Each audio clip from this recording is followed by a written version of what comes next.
now joining me, we have Todd and Chatty, and they are here to talk with us a little bit about Poverty Awareness Day, which is tomorrow, correct? Correct. Fantastic. Now talk with us a little bit about this day, of course, to raise awareness about poverty, but how did this kind of come about?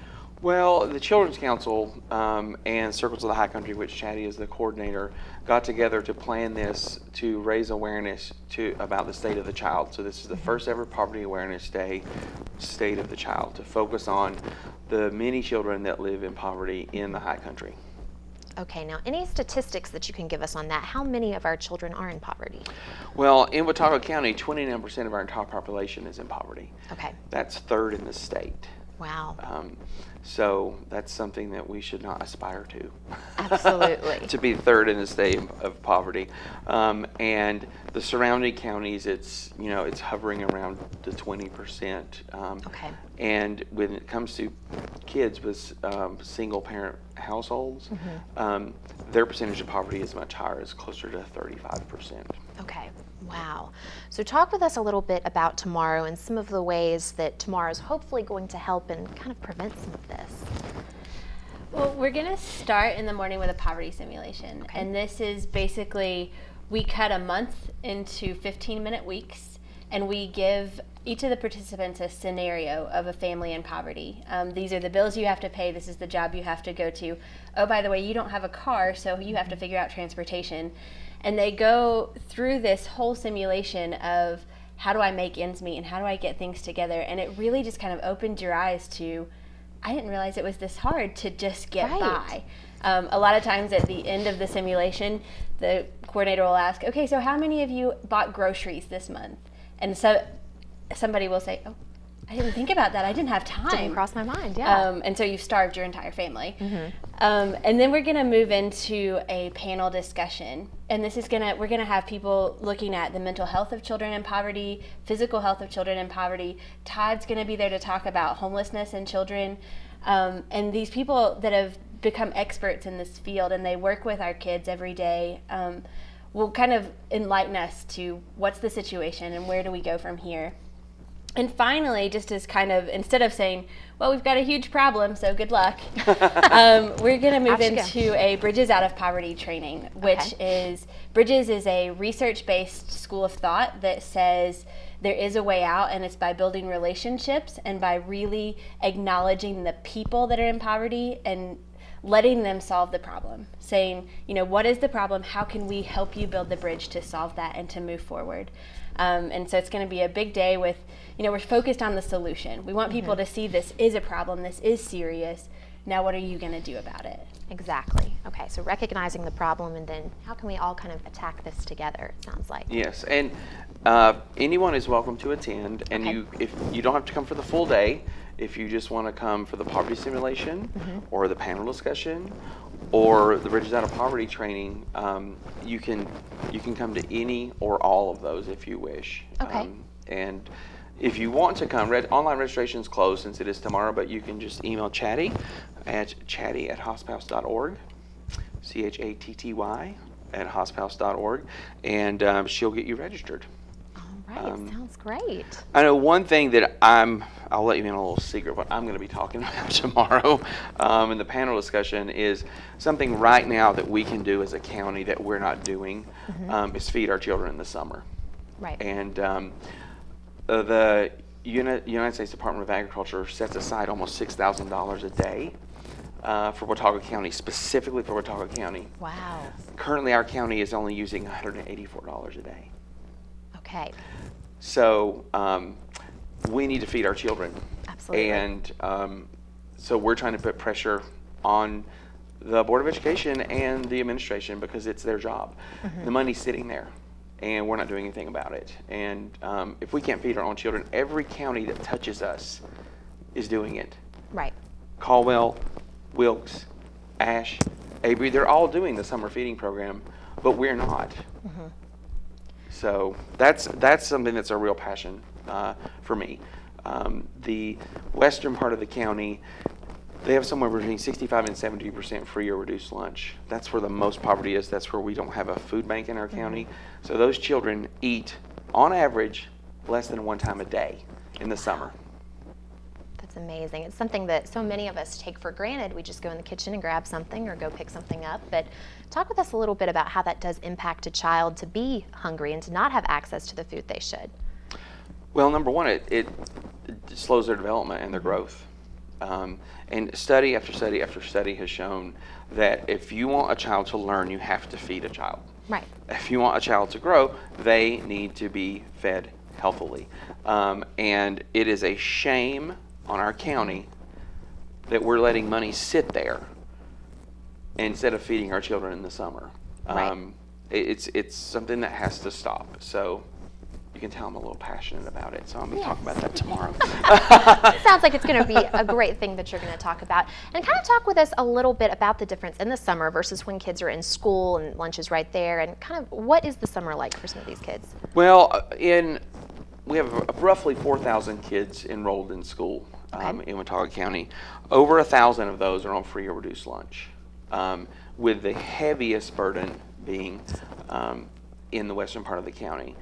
Now, there's a new program that's being promoted, or not promoted, but really proposed by the First Lady, that if a county is at a certain level of free or reduced lunch, then the government will feed every child because it's so important. And our county qualifies for that. So if this proposal goes through, every child would get free or reduced lunch to help destigmatize it, because when children that live in poverty during the school year, they eat breakfast and lunch. So if they don't have enough for supper, or they just have a cheese sandwich, that's okay. Right. So in the summertime, the kid doesn't get breakfast and lunch. So it's that cheese sandwich. Right. Or that peanut butter sandwich. That's their one meal a day. And that's the national average, that children that live in poverty that are on free or reduced lunch, they average less than one meal a day in the summer. Okay. So 7 days in a week, they're eating somewhere less than 7 meals in a week. Wow. So a very important topic. Summer, of course, is just around the corner, so kind of in a time crunch now, it sounds like. It is. And we're just excited to partner with Children's Council on this. We're excited to be at Lions Bible Fellowship, a nice big area. Appalachian District Health Department is involved. The LICC. I wish I could remember what it stands for. They will not like me very much when they see this. But it is all of the people in the region that are dealing with children 5 and under. Okay. So they come together once a month and they hold these meetings and they say, how can we better serve our population? Because a lot of them are intermingling. You know, you've got the same kids coming across for different services, special needs kids. You've got kids that need food, kids that need health care. And this is actually the week of the young child. This entire week has been. And so they had planned to do a poverty awareness day, and we were planning to do a poverty awareness day. So it was great. Crystal Kelly called us and said, can we just do it together? Yeah, it's just join forces. Yeah, so it's great to have 20 people sitting at the table saying, okay, what can we do to make an impact on our county and to protect our children and our families? Absolutely. Well, and it's a good fit with Children's Council. We work a lot with them. They do our parenting classes at Hospitality House, and then their GED program. Several of our residents are in that program, and they focus a lot on birth to 5 and mothers, and then we kind of take the ball when it comes to school age and trying to keep those families fed. And with our food pantry, and that reminds me, it's the final weeks of our Feinstein Challenge, which is a hunger challenge. So anybody who comes to the Poverty Awareness Day and wants to bring canned food, that will help our Feinstein Challenge, where we get to count every can of food as $1. And then we submit our numbers to this millionaire in Rhode Island, and then he matches our donation. So it's a great time to have your money, your dollar or your can of corn, both equal $1, and we get money back for that. Perfect. Yeah. A can of food, pretty cheap. We can all go grab a few and bring them over. Yeah. Even if it only costs you 29 cents, I get to count it as $1. Perfect. That's the math we like to do. Yes, exactly. Very good. And every dollar that's donated, it allows us to purchase $9.50 worth of food from Second Harvest. So that's that's part of the Feeding America program, part of that bigger national initiative that we are proud to be a part of. Absolutely. Well, this sounds like a great day. Let's talk a little bit more about the poverty simulation. I was just telling these guys, I've actually done one of these back in college in one of my sociology classes, and it is so eye-opening. It just gives you such a look into what someone else's life might be like. We're having the Western North Carolina Conference of Methodist Churches. They're sending someone in to do this for us, which is great because they've got all the props, they've got the experience. I remember the first time I did a poverty simulation, I got pegged as a 6-year-old in a family of poverty. And, you know, they tell you, you do it like it's real. This is your life. Right. You know, you have to really get into it.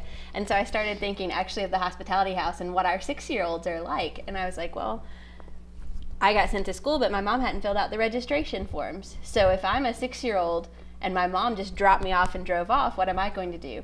Well, I was all over town.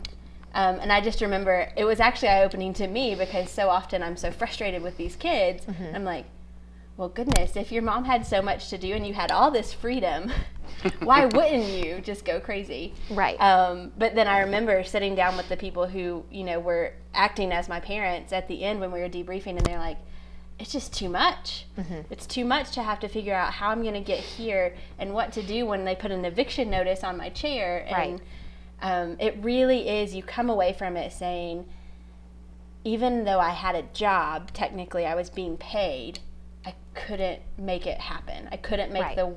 the math add up. And that's, you know, that's one of the things that Bridges says is the arithmetic of life doesn't add up when you're living in poverty. Right. No matter if you're working 3 jobs, mm-hmm. it just doesn't work. And that's kind of the idea, is to get people out of, you know, our mindset of, oh, I know what poverty's like. Yeah. And to actually put you in it and say, do you really? Do you know what this feels right. like? I know we had someone from law enforcement, the last poverty simulation we did, at the end, he said, I was ready to steal food. Mm-hmm. He said, I get it. He said, I was ready to go steal food because I had not fed my family and I had no money. Exactly. You have to eat. You have to do it. He said it really changed my perspective. Absolutely. And even people who are making minimum wage, you know, we think, oh, minimum wage, that's enough. Sometimes it's not. And we just looked at the numbers yesterday in Ashe County. I was up there for a meeting, and the number of low-wage jobs mm-hmm. has doubled compared to where we were in 2009. So the jobs are there, but they're low-wage jobs, and they're not full-time jobs. They're part-time right. jobs. So the poverty simulation really gets you into that mode of, that's great, I've got 2 jobs, but that means less time with my kids, and I'm mm-hmm. still not making 40 hours a week, and right. I'm making $7.25 an hour, and oh my God, I don't have health care. Right. And child care is very expensive. Oh, yeah. Yes. One of the things that we discuss in circles when our participants are going through a class, one of the first things that we talk about is the living wage. Mm-hmm. And, you know, I show them county by county, what is a living wage? Right. And for many of them, you know, a single adult is like $11.95 an hour is a living mm-hmm. wage, so what you need to get by. Right. And so many of them, if you're a single mom with 2 kids, you're going to need like $29 an hour. What job is going to give you that? Exactly. And so, you know, they sit there and they're like, oh my goodness, how does this work? Right.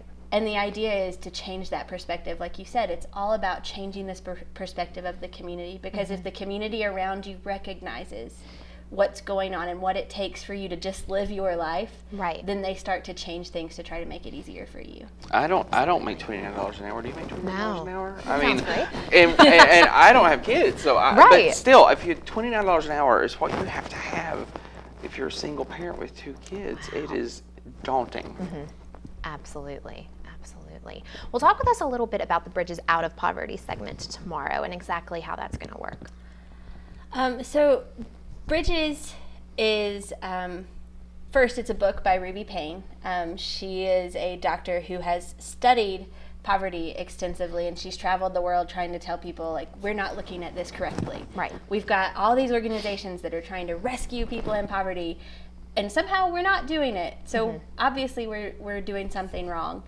And so what they've done is they've broken it down into a training where you can actually go into communities that are willing and looking to make changes to help people in poverty, and you can say, okay, this is what poverty really looks like. So we start out really with just this school of thought that everybody kind of has in the back of their mind what causes poverty. Whether, they're willing to admit it or not, if I said make a list, what causes poverty, you're going to write things down. Right. And really, depending on the person, they're either going to fall into the category of the behaviors of the individual, the community circumstances, the policies, or human exploitation. Okay. So you've got these 4 schools of thought, and everybody usually falls into one. Well, the truth is, if you do the research, all of those combined are what causes poverty. Right. And so Bridges really asks people to look at poverty as a holistic issue of, yes, there are things that have to change for the individual, but the community has to change with them, and the policies have to change, and we have to do away with human exploitation.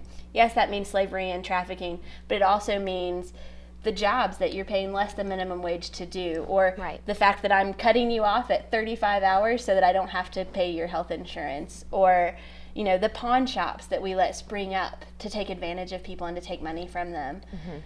So what we say is, how does looking at it in that way change how you're going to move forward?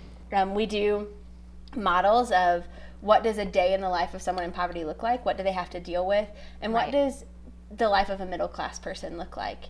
How are their cultures different? If you're coming from generational poverty, your culture is going to be different than it would be if you were coming from generational middle class. Right. Absolutely. And if I were to go to India and make some huge faux pas, nobody's going to blame me. They're going to say, oh, well, you just didn't understand the culture. Right. But if somebody from generational poverty steps into a middle class environment, which is, by the way, every environment, your school is middle class, your hospital is middle class, your jobs are middle class. Right. If they step into that and they make a cultural faux pas, it's their fault. They should have known better.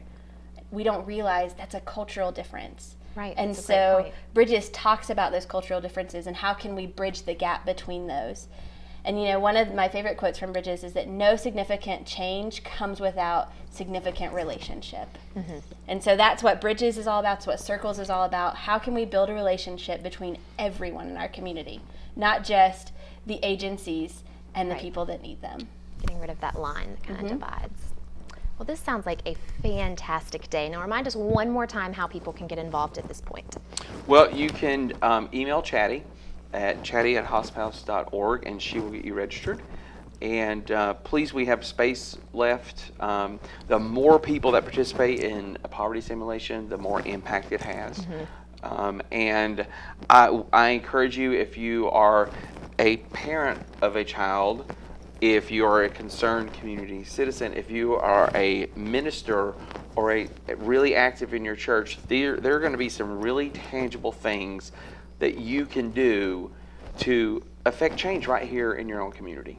Absolutely. Everyone can play a role. And open your eyes to the true state of the children that live here in our backyards. Definitely. Well, thank you guys so much for coming in today. I'm planning to be there tomorrow. Hopefully all of you guys are too. We'll see you out there, and we will be back right after these messages with more of the Mountain Television Network.